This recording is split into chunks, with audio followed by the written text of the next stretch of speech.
24장 12절로 14절 말씀 우리 한 목소리로 읽겠습니다. 시작. 그가 이르되 우리 주인 아브라함의 하나님 여호와여 원하건대 오늘 나에게 순조롭게 만나게 하사 내 주인 아브라함에게 은혜를 베푸시옵소서. 성중 사람의 딸들이 물 기르러 나오겠사오니 내가 우물 곁에 서 있다가 한 소녀에게 이르기를 청하건대 너는 물동이를 기울여 나로 마시게 하라 하리니 그의 대답이 마시라 내가 당신의 낙타에게도 마시게 하리라 하면 그는 주께서 주의 종 이삭을 위하여 정하신 자라. 이로 말미암아 주께서 내 주인에게 은혜를 베푸심을 내가 알겠나이다. 아멘. 오늘은 엘리에셀의 기도, 엘리에셀의 기도라는 제목으로 하나님의 말씀을 나누도록 하겠습니다. 우리 지난주에는 스데반의 기도 말씀을 나눴죠. 하나님께서 그 스데반의 그 두 마디의 기도를 통해서 이스라엘 백성들의 그 구원에서 머물지 않고 복음이 온 유대와 사마리아와 땅끝까지 이르러 전해지게 되는 그 은혜를 누렸습니다. 이처럼 여러분 하나님께서는 저와 여러분들의 기도를 기다리고 계시는 겁니다. 하나님의 섭리 가운데 그 섭리가 이루어지기 위해서는 하나님이 택하신 사람들이 하나님이 원하시는 기도를 드려야 한다는 것입니다. 하나님께서 다 하시지라고 우리가 뒷짐지고 있는 것이 아니라 하나님이 그 찾으시는 한 사람이 되어서 하나님이 우리를 창조하신 목적에 따라 하나님의 주신 사명을 감당하며 살아가야 하는 것이 바로 우리 그리스도인의 사명인 줄 믿습니다. 오늘 그것을 알기 위해서 저와 여러분들이 이 자리에 모여 하나님 앞에 예배한 줄 압니다. 오늘 그 기도를 여러분 찾으시고 엘리에셀의 기도를 통해서 하나님이 합하신 기도를 내가 드려야겠다 결단하는 이 아침이 되기를 간절히 바랍니다. 여러분 오늘 엘리에셀의 기도를 우리가 세 가지 내용으로 살펴보고자 합니다. 첫 번째는 엘리에셀이 누구인지, 그는 왜 하나님께서 그에게 하나님의 일을 맡기셨는지 알아보고, 두 번째, 그가 했던 기도 내용은 무엇인지, 그리고 세 번째, 그 기도는 어떻게 응답되었고 우리의 삶에는 이 엘리에셀과 엘리에셀의 기도가 어떻게 적용되어야 하는지 알아보도록 하겠습니다. 첫 번째, 엘리에셀은 누구입니까? 엘리에셀의 뜻부터 알아보겠습니다. 엘리에셀의 뜻은 하나님은 나를 도우시는 분이다. 하나님은 나를 도우시는 분이다 라는 뜻을 가지고 있습니다. 여러분 성경 말씀의 이름을 보면 우리가 그냥 지나가서는 안 됩니다. 그 사람의 이름의 뜻에 바로 성경의 의미들이 함축되어 있는 경우가 굉장히 많습니다.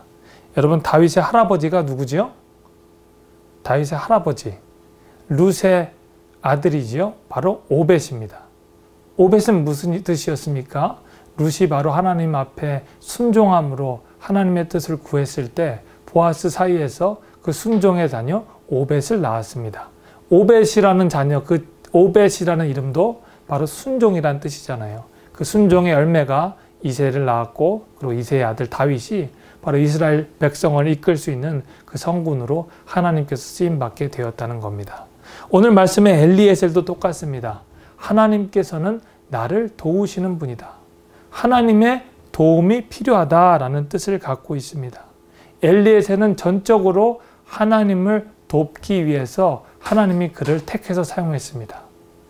더 세상적으로 말해볼까요? 엘리에셀은 하나님 이전에 자기의 주인인 아브라함을 섬기기 위해서 자기의 모든 삶을 바쳤던 사람입니다. 종이라는 촉칭이 그에겐 가장 첫 번째 있을 겁니다. 종이라는 단어 자체가 한국 분들에게는 굉장히 안 좋은 의미로 해석될 때가 참 많습니다. 그것을 우리의 상황에서 해석하면 참 안 좋고 어떤 사람에 귀속되어 있다라는 의미로만 해석할 수 있습니다. 우리가 조선시대에 종하면 종으로 부르지 않잖아요. 저 종놈이라고 부르잖아요. 종은 그 인격적인 대우를 받지 못하고 동물과 똑같이 취급받았던 그것들이 바로 종이잖아요. 종은 노예와 동일시 되는 것과 다름없습니다. 엘리에셀이 그런 종의 취급을 받았던 사람은 아닙니다. 엘리에셀은 분명히 아브라함의 종이라고 기록되어 있습니다. 성경 영어로는 servant라고 되어 있죠.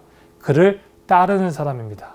아브라함이 했던 그의 구속이 중요한 것이 아니라 엘리에셀이 갖고 있는 자세가 중요했기 때문에 성경은 엘리에셀을 종이라고 기록하는 겁니다. 여러분, 주인이 자기의 종을 정말 인격적으로 대우해주고 종은 그 주인을 정말 진심으로 따르는 그 관계가 바로 아브라함과 엘리에셀의 관계였던 것입니다. 제가 차근차근 말씀해 드리겠습니다. 왜냐하면 첫 번째로 아브라함은 엘리에셀에게 자기의 모든 소유를 관리하게 했습니다. 예전에 이집트의 왕이 요셉에게, 거의 종과 같은 요셉에게 자기의 모든 권리 권한들을 다 이양한 것처럼 아브라함은 자기의 모든 소유를 자기의 종이었던 엘리에셀에게 관리하도록 놔둔 것입니다. 그렇기 때문에 이것은 조선시대의 노비와는 전혀 다른 개념의 의미라는 것을 깨달을 수 있습니다. 두 번째로 그가 나이가 아주 많았음에도 불구하고 아브라함의 모든 소유를 관리할 정도로 총명했던 사람이었습니다. 나이가 많다는 뜻은 오랫동안 아브라함과 함께 했다는 뜻입니다. 성경학자들은 추측합니다. 아마 아브라함이 하란 땅을 떠나 가나안 땅에 이르는 동안 처음에 하란 땅에 시작했을 때부터 이 엘리에셀은 아브라함과 함께 하지 않았을까. 그래서 대략 60여 년 이상 아브라함과 함께해서 아브라함의 일거수일투족을 다 알고 그의 생각을 다 읽을 수 있는 그 정도의 관계가 아닐까 성경학자들은 추측하고 있습니다. 세 번째로 엘리에셀은 아브라함이 자신의 상속자라고 말할 정도로 신임을 받은 사람입니다. 그러니까 성경에 이렇게 고백해요. 아브라함은 자신의 상속자가 엘리에셀이다 라고 말하니까 하나님이 꾸짖어서 이러잖아요. 아니다. 내가 나중에 너에게 자녀의 문을 열 것이다 라고 성경은 기록하고 있는 것을 봅니다. 그만큼 아브라함의 심중에는 엘리에셀은 종의 신분이 아니라 바로 그의 상속자의 신분까지 가게 되는 관계였다는 것을 알 수 있는 것입니다. 결론적으로 엘리에셀은 총명하고 연륜이 있고 지혜가 있고 절대적으로 아브라함의 신임을 받는 아브라함의 종이었습니다. 아브라함이 결국에는 자신 대신에 자신의 며느리를 데리고 와달라라고 명령할 정도로 모든 것을 맡길 수 있는 그런 사람이었던 것이었습니다. 아브라함이 자기 대신에 모든 것을 맡길 수 있는 그 위치에 있는 그 엘리에셀, 그는 아브라함의 그 말에 순종해서 낙타 10마리와 그 아브라함이 갖고 있는 최고의 귀중품을 싣고 약 800여 킬로미터 되는 한 500마일 정도 되는 그 거리에 있는 그 메소포타미아 지역으로 향하게 됩니다. 나이가 많은 노구에 그 먼 길을 가려면 얼마나 힘이 들겠습니까? 하지만 그는 종된 입장으로, 그리고 충성된 자의 입장으로 기꺼이 그 일을 하게 됩니다. 일이 힘들지도 모르고 많은 귀중품을 이끌고 낙타들과 함께 그 길을 떠나서 도착하게 됩니다. 그게 바로 엘리에셀의 심정이었고 그 엘리에셀을 대변하는 것입니다. 그가 이제 메소포타미아 지역에 이르러서 하나님 앞에 기도하게 됩니다. 그의 기도는 하나님 앞에 드리는 기도이기 전에 자기의 섬기는 그 아브라함의 하나님께 기도한다 라고 말하고 있습니다. 그만큼 아브라함을 신뢰하고 아브라함을 전적으로 인정하기 때문에 아브라함이 믿고 있는 그 하나님 아버지를 전적으로 신뢰하고 믿었다는 것을 성경은 말하고 있는 것입니다. 두 번째로 우리가 이제 엘리에셀, 그 신실한 엘리에셀의 기도 내용을 알아보도록 하겠습니다. 그는 어떤 기도를 했습니까? 첫 번째, 오늘 12절 말씀에 나와 있습니다. 우리 한번 제가 읽겠습니다. 그가 이르되 우리 주인 아브라함의 하나님 여호와여 원하건대 오늘 나에게 순조롭게 만나게 하사 내 주인 아브라함에게 은혜를 베푸시옵소서. 아멘. 그는 어김없이 이렇게 기도합니다. 우리 주인 아브라함의 하나님 여호와여 원하건대 오늘 나에게 순조롭게 만나게 하옵소서. 이렇게 말합니다. 지금 우리가 읽은 성경은 개역 개정판이지요. 우리 지금 읽었던 전에 있는 개역 한글판에는 이렇게 되어 있습니다. 하나님 순적하게 만나게 해 주시옵소서. 영어로는 이렇게 되어 있습니다. Make me successfully today.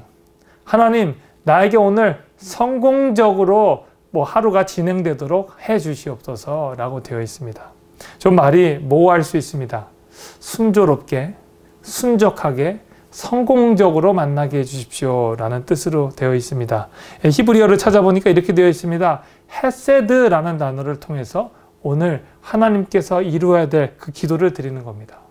이 헤세드라는 뜻은 정확히 말해서 하나님의 은혜라고 할 수 있습니다. 하나님께 뜻대로 하나님이 원하시는 방향대로 순종할 수 있는 그 삶, 하나님께서 주시는 것에 따를 수 있는 그 은혜를 달라고 하는 겁니다.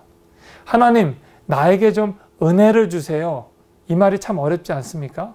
우리가 하는 기도 가운데 정말 기도가 여러 기도가 있지만 하나님, 나에게 좀 은혜를 주세요.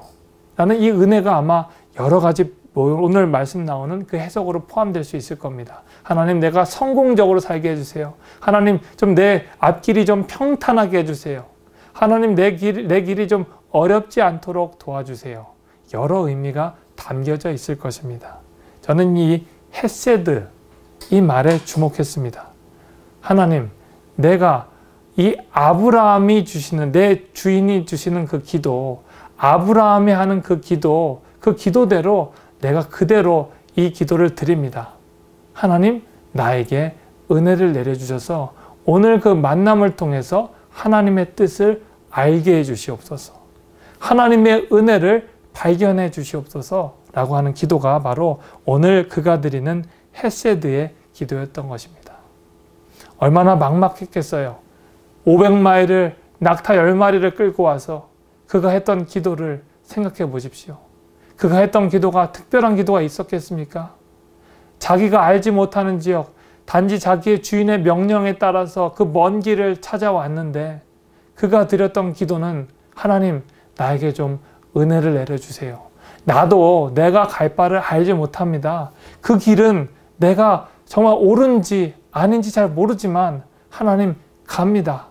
그 모든 것들을 하나님이 원하시는 길로 인도해 주세요 라고 하는 기도가 바로 이 헤세드의 기도, 순적한 기도, 그리고 오늘 말씀 나오는 그 순조로운 기도라는 겁니다. 두 번째, 그가 또 어떤 기도를 드렸습니까? 제가 13절, 14절 말씀을 읽겠습니다. 성중 사람의 딸들이 물 기르러 나오겠사오니 내가 우물 곁에 서 있다가 한 소녀에게 이르기를 청하건대 너는 물동이를 기울여 나로 마시게 하라 하리니 그의 대답이 마시라. 내가 당신의 낙타에게도 마시게 하리라 하면 그는 주에게서 주의 종 이삭을 위하여 정하신 자라. 이로 말미암아 주께서 내 주인에게 은혜 베푸심을 내가 알겠나이다. 아멘. 이제 그가 구체적으로 기도 내용을 나오게 됩니다. 두 번째 기도 내용은 그런 거예요. 하나님, 저에게 좀 증거를 주세요. 증표를 좀 허락해 주세요. 내가 이 우물 곁에 서 있을 테니까 멀리서 여인이 오면 그 여인에게 하나님, 그 여인에게 나에게 좀 우물을 먹게 하라. 그 항아리 물을 먹게 하라 하면 그 여인이 저 낙타에게도 좀 먹이는 그런 사람을 그렇게 마시게 하리라 하는 사람을 보면 하나님, 그게 바로 하나님께서 나에게 주신 그 은혜의 사람, 그 은혜의 사람, 내 주인님이 원하시는 그 며느리인 줄 알겠습니다. 하나님, 그렇게 해주세요 라고 기도했던 것입니다. 그게 바로 그의 기도의 내용이었어요. 그는 어떤 표징을 갖고 싶었습니다. 하나님의 은혜를 구하고 싶었어요. 하나님께서 나에게 주신 그 응답이 어떨까? 여러분, 구체적인 표징을 알고 싶을 때가 있지 않습니까? 엘리에서도 똑같았습니다. 하나님, 나에게 표징을 보여주시옵소서 라고 했던 기도가 바로 그의 기도였습니다. 기도가 어떻게 이루어졌습니까? 오늘 성경 말씀은 이렇게 기록합니다. 15절, 제가 읽지 않았는데 15절 초반만 읽겠습니다. 말을 마치기도 전에 리브가가 물동이를 어깨에 메고 나오니. 하나님의 기도에 응답이 이루어지는데 기도를 하는 도중에 응답의 역사가 일어났던 겁니다. 기도를 하는 중에 하나님의 인도하심이 있었던 거예요. 하나님은 이미 하나님께서 원하시는 것들을 우리에게 예비하고 계시고 엘리에셀에게도 예비하고 계셔서 그가 하나님의 합한 기도를 기리고 있으니까 하나님께서 그 길을 열어주시는 겁니다. 바로 리브가가 나타나는 거죠. 그리고 리브가가 나타나서 그가 요청하자 어떻게 했습니까? 물을 마시게 했죠. 그리고 더 나아가 그가 요청하지도 않았는데 낙타 10마리에게 물을 길러서 마시게 하는 겁니다. 그냥 우리가 들으니까 낙타에게 물을 마시게 했나 보다 생각할 수 있습니다. 우물에서 물을 길러서 낙타에게 마시는 것이 얼마나 힘들겠습니까? 사막에 있는 낙타는 목이 물을 흥건하게 채우려면 한 번 자기 몸에 처음에 마셨을 때 약 20갤런 정도 마셔야 한다는 겁니다. 리터로 보면 한 90리터, 100리터 정도 되는 80에서 100리터 되는 양의 물을 마셔야 그가 이제 물을 좀 축축히 마시고 이제 낙타가 다시 갈 수 있는 힘을 얻게 된다는 겁니다. 20갤런 하면 큰 자동차가 기름을 가득 채웠을 때 양이잖아요. 어마어마한 양이죠. 그 20갤런의 양을 여러분 항아리로 져서 한 마리에게 주는 것이 아니라 10마리에게 줬으면 도대체 몇 번 왔다 갔다 했겠습니까? 한 양동이에 기껏해야 한 3갤런, 4갤런 들어갈 텐데 그것을 5번 정도 해야 한 마리한테 할 텐데 그러면 한 50번 정도가 되는 정도로 많은 양의 물을 길러서 그 낙타에게 즐거이 마시겠다는 겁니다. 이미 그녀의 태도와 인격을 우리가 이것을 통해서 알 수 있습니다. 여러분, 사람은 태도를 통해서 모든 것을 알 수 있다라고 하잖아요. 이미 리브가의 태도를 통해서 하나님께서 그녀에게 좋은 마음을 줬다는 것을 엘리에셀에게 알 수 있게 되셨고, 또 엘리에셀은 하나님께 드렸던 그 기도 제목이 응답되는 것을 보고 하나님 앞에 감사하지 않을 수 없었습니다. 더 나아가 그녀의 신원을 확인해 보니까 아브라함의 친척인 부두엘의 자녀였고, 하나님께서 그토록 찾았던 하나님의 사람, 믿음의 가정의 사람을 만나 계셨던 것에 엘리에셀은 감사하지 않을 수 없었던 것입니다. 이게 바로 엘리에셀의 기도와 또 엘리에셀의 기도의 응답인 것입니다. 오늘 말씀을 한번 우리 삶에 적용해 봅시다. 우리는 무작정 엘리에셀의 기도를 따라하지 말고 엘리에셀의 기도해 주시는 이 성경적인 의미가 무엇인지 이 말씀을 통해서 해석할 수 있어야 됩니다. 성경은 우리에게 첫 번째로 오늘 말씀을 통해서 servant가 되라고 말하는 겁니다. 종이 되라고 말하는 겁니다. 여러분, 우리 자신은 바로 예수님의 종이 되어야 한다는 겁니다. 사도 바울 선생님께서 그토록 자기 자신을 소개할 때 나는 예수님의 종입니다 라고 소개합니다. 자기의 모든 삶은 예수님께 묶여 있다라고 말하는 것입니다. 예수님이 원하시는 대로 살아가는 삶, 예수님이 원하시는 그 모습대로 살아서 하나님의 뜻과 맞추는 삶이 바로 하나님이 기뻐하시는 삶이다. 성경은 말하고 있는 것입니다. 엘리에셀은 그 모든 것을 할 수 있는 그 집안의 총무 역할의 삶이었지만 그는 자기의 삶을 종처럼 살아갑니다. 모든 것이 가나 모든 것을 사용하지 않는 그 사도 바울의 모습처럼 엘리에셀은 모든 것을 할 수 있지만 자기의 종의 명령에 순종해서 그 모든 것을 버리고 자기의 삶에 순종하는 삶을 걸었다는 것입니다. 바로 성경은 오늘 말씀 통해서 하나님이 원하시는 것은 바로 이 종과 같은 모습이다. 나는 하나님 말씀에 정말 순종하여서 하나님 말씀에 따라가고 있는가? 이 말씀 한 구절 한 구절을 정말 가슴 깊이 새겨서 이 말씀대로 오늘 하루도 순종하면서 살아가고 있는가? 우리는 점검해 보아야 한다는 것입니다. 이것이 바로 진정한 그리스도의 종의 모습이고 엘리에셀의 모습인 줄을 믿습니다. 엘리에셀이 어떻게 쓰임받을 수 있었습니까? 아브라함이 어떻게 엘리에셀에게 모든 것을 다 내어주겠다고 말씀할 수 있었습니까? 바로 서로 마음이 통했기 때문입니다. 서로 전적으로 신뢰했기 때문입니다. 여러분, 세상에서 여러분의 모든 것을 다 터놓고 지내는 사람 있습니까? 부모님입니까? 형제입니까? 친구 사이입니까? 안타깝게도 세상의 어떤 사람도 여러분의 모든 것을 다 받아주는 사람은 없습니다. 하나님께서만이, 예수님께서만이 우리의 모든 것들을 받아주십니다. 우리의 죄된 본성들, 우리의 깨어져야 하는 자아들을 하나님 앞에, 예수님 앞에 온전히 다 내어놓아야 하는 것입니다. 그럴 때만이 예수님께서 우리의 죄 때문에 돌아가신 그 이유가 성립되는 것이고 하나님과 우리의 관계가 회복된다는 것입니다. 그렇기 때문에 우리는 하나님 앞에서 예수님의 그 제자로 그리고 종된 자녀로 살아가야 하는 것입니다.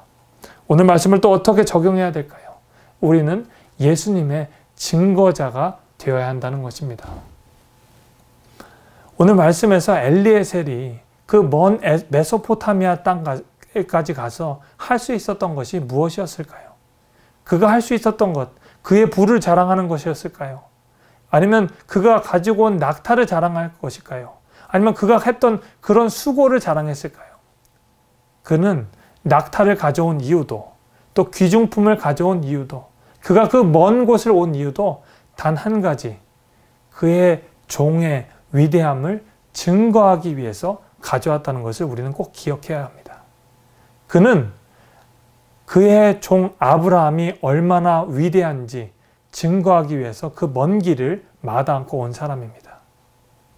자기의 종의 그 위대함, 그 부, 명예, 그리고 하나님을 얼마나 사랑해서 하나님께서 주신 복을 자랑하기 위해서 그 낙타와 귀중품들을 가져오고 라반과 그리고 그의 아버지와 리브가에게 우리의 종이 얼마나 위대한지, 우리의 종을 이끌어주신 하나님께서 그와 어떻게 함께 하셨는지 증거하기 위해서 그에게 찾아왔던 것입니다. 우리가 예수님 안에서 있는 그리스도의 종이라고 우리가 자부한다면 우리 안에 계신 예수님을 자랑하는 증거자가 되어야 한다는 겁니다. 영어로는 witness라고 하죠. 예수님께서는 마태복음 28장 19절 20절에 이렇게 말씀하시지 않습니까? 너는 온 민족을 제자로 삼아 예루살렘과 온 유대와 사마리아와 땅끝까지 이르러 내 증인이 되어라. You will be my witness. 너는 내 증인이 될 것이다 라고 말씀한 겁니다. 엘리에셀은 그 먼 곳에 가서 자기를 증언한 것이 아니라 자기를 이끌어 주시는 그 자기의 주인, 더 나아가 자기의 주인을 이끌어 주시는 그 하나님을 증거하는 자가 되었다는 것입니다. 그렇기 때문에 우리는 우리를 자랑하는 것이 아니라 우리의 증거자 되신 예수님, 우리 안을 동행하시는 그 성령님을 늘 증거하는 하나님의 자녀가 되어야 할 줄로 믿습니다. 오늘 말씀을 정리합니다. 엘리에셀의 삶은 위대했습니다. 왜냐하면 그는 철저한 종의 삶을 살았습니다. 두 번째, 그는 하나님께서 보실 때 아름다운 증거자의 삶을 살았습니다. 우리의 삶 가운데 하나님 안에서 거하는 예수 그리스도의 종의 삶, 그리고 예수님을 증거하는 증거자의 삶을 살 때 하나님이 우리를 들어서 사용할 줄을 믿습니다. 그 하나님이 원하시는 기도가 바로 종의 기도, 그리고 증거자의 기도인 줄 믿습니다. 오늘 저와 여러분들의 기도가 내 육신의 기도에서 하나님의 말씀을 증거하는 자의 종의 기도로 바뀌는 귀한 아침이 되기를 간절히 축원합니다. 기도하겠습니다. 하나님 감사합니다. 엘리에셀의 기도를 통해 하나님 영광 받아주시고 그의 기도가 응답되게 해주시니 감사합니다. 저희들의 기도가 우리들의 원하는 기도가 되는 것이 아니라 하나님 아버지의 뜻에 맞는 기도가 될 수 있도록 도와주시고 우리가 주님을 증거하는 자의 기도가 될 수 있도록 은혜 내려 주시옵소서. 감사하며 사랑하는 예수님의 이름으로 기도했습니다. 아멘. 오늘 말씀을 통해서 주신 내용을 가지고 우리가 기도하도록 하겠습니다. 두 가지 기도 제목을 드리겠습니다. 첫 번째 기도 제목입니다. 하나님, 내 안에 예수 그리스도가 살아 역사할 수 있도록 도와주시옵소서. 내가 주인 되려고 하지 말고 내가 예수님의 종이 되는 자가 될 수 있도록 해달라고 기도하는 이 아침 되길 바랍니다. 우리 두 번째 기도 제목 드리겠습니다. 하나님, 나를 예수님의 증거자로 삼아 주시옵소서. 나에게 성령님께서 늘 함께 해주셔서 성령의 인도하셔서 내가 예수님을 증거하는 증거자가 될 수 있도록 해달라고 기도하는 이 아침이 되기를 바랍니다. 우리 다 같이 기도하도록 하겠습니다. 기도하겠습니다. 하나님 감사합니다. 하나님 은혜 주셔서 감사합니다. 붙잡아 주셔서 감사합니다.